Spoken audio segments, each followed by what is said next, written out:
Reefers, welcome back to Dan's Reef and Happy New Year. 2026 is well underway now, and I hope you've all had a nice break, a Christmas break. If you weren't particularly celebrating Christmas, then I hope you've had some nice time off from work and seeing family and friends. But yeah, I hope you've all had a nice holiday. And today we're going to look at the update on the UNS 90LA. So the tank's been running for around 5 weeks now, which doesn't actually seem that long, but it feels like it's been running a little bit longer than that. There's been a few changes. What I'm going to do, I'm just going to take you straight off over to the tank and I will talk you through what has changed. So if we go back just before Christmas, as you know, when I did the setup video, we basically set this up. Rockwork went in brand spanking new. The sand and the biomedia came over from my original 5-foot system, and obviously I kept some of the corals. I didn't keep loads though.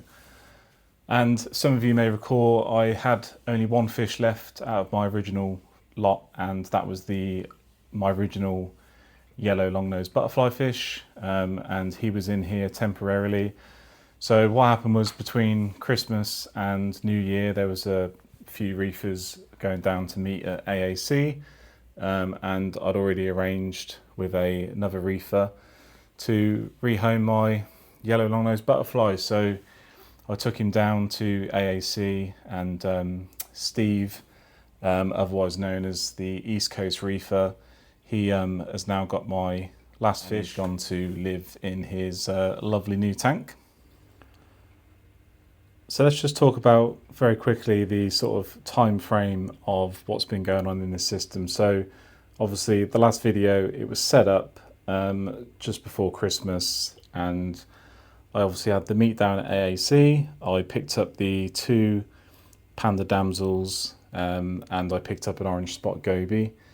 I got them home, all was well, everything was tickety-boo. The lights were still sat directly onto the top of the tank, the AI blades, and obviously I had to get those mounted. But about a week after the damsels went in, I noticed the large one had a sort of growth on its right side eye. So I thought, that's not too great. It's been a long time since I've seen anything like that on a fish. It almost took me back to the freshwater days when you used to get a fish have a sort of similar problem. So I did think it was possibly bacterial. My plan was to run UV on this tank eventually, because I did have it running on the 5-foot. So all I did is I ended up just setting the UV up a bit rudimental at the minute on this, just to get some UV on it, and it does seem to have worked. The eye is still not completely back to normal, and I will show you the fish in a minute, but it's a lot better than what it was. Everything else in the tank after that has been fine. I did have a really bad green hair algae outbreak, so you can still see a lot of it on the top of the main island. I did even have quite a bit over this side, but miraculously I think it has cleared up, and I did put 3 trochus snails in from AAC also, and the other stock that I picked up was a cherry crab.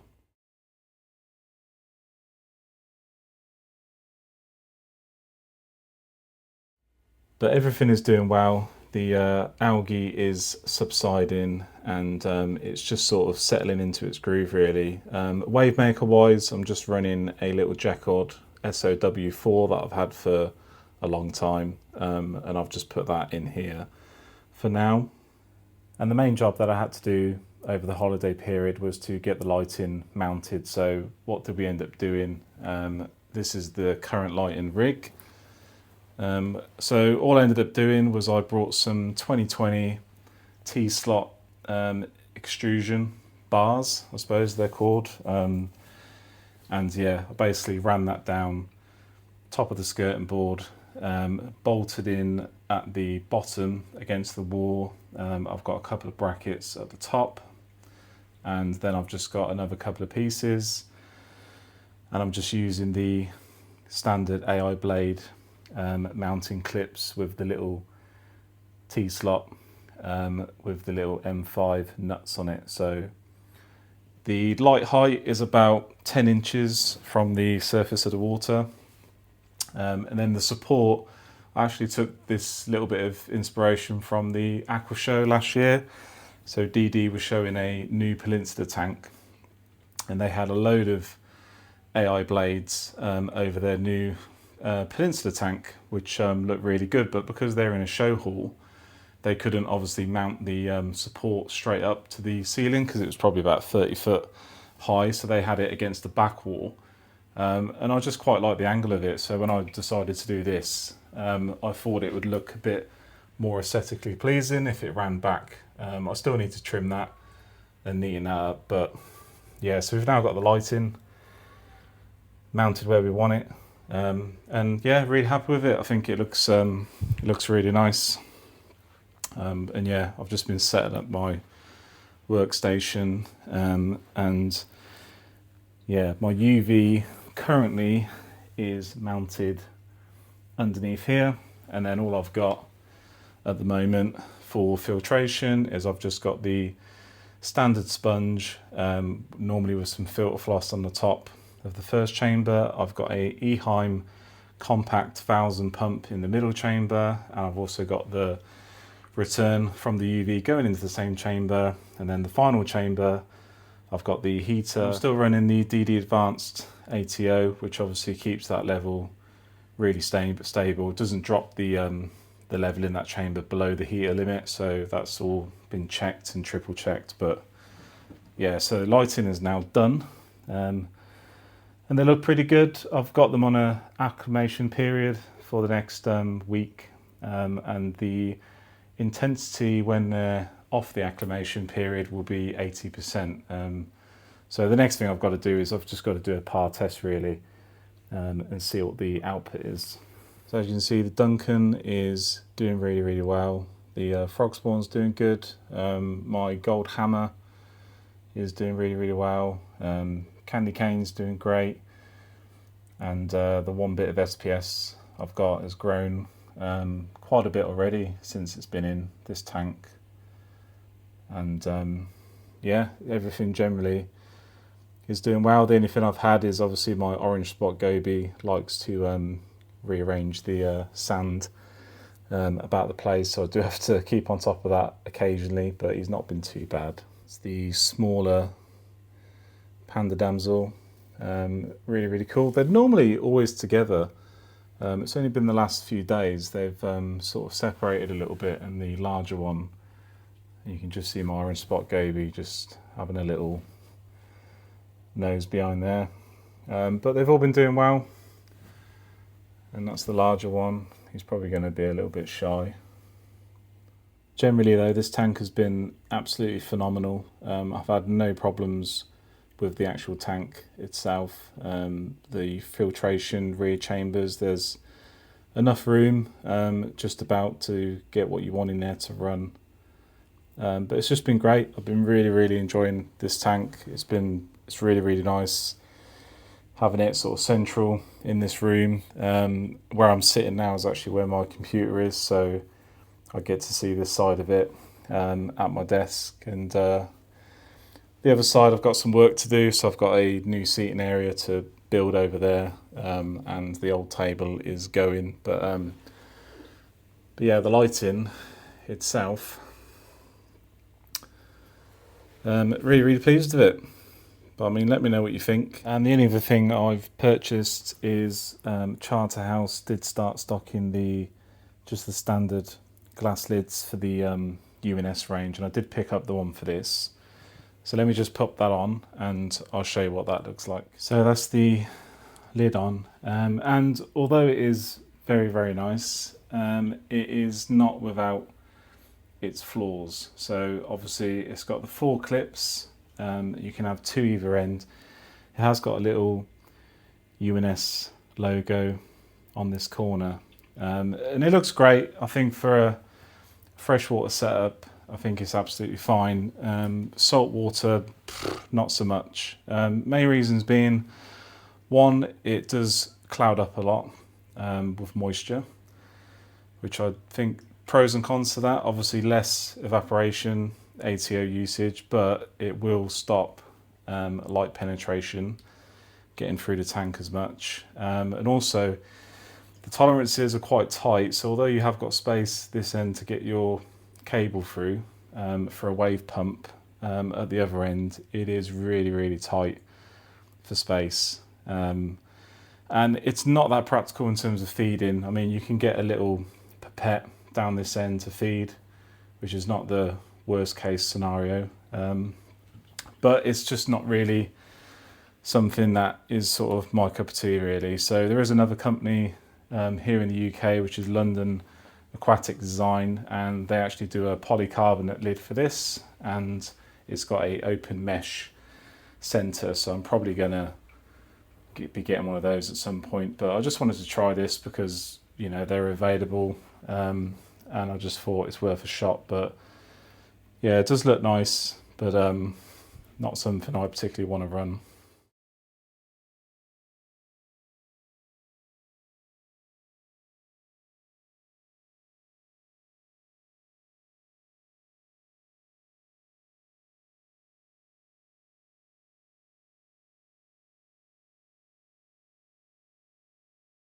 So that's it guys, lighting is done and the tank is settling down really nicely. It's sort of in its sort of stride now, ticking along. And the other thing to mention is probably just the parameters. So since this has been running, I've only done about 10 litres of water change, and calcium, magnesium are still being consumed. Obviously the consumption has dropped right off. I think I'm only dosing around 4 mil per day of the 2-part Nile solution for both the alk and calcium and mag. Alkalinity did drop a little bit. I did come down to around 7.6, 7.8, but I soon got that back up to 8, 8.5, which is generally where I'd like to keep it. I did notice that over the festive period, I did get quite a lot of new subscribers come over.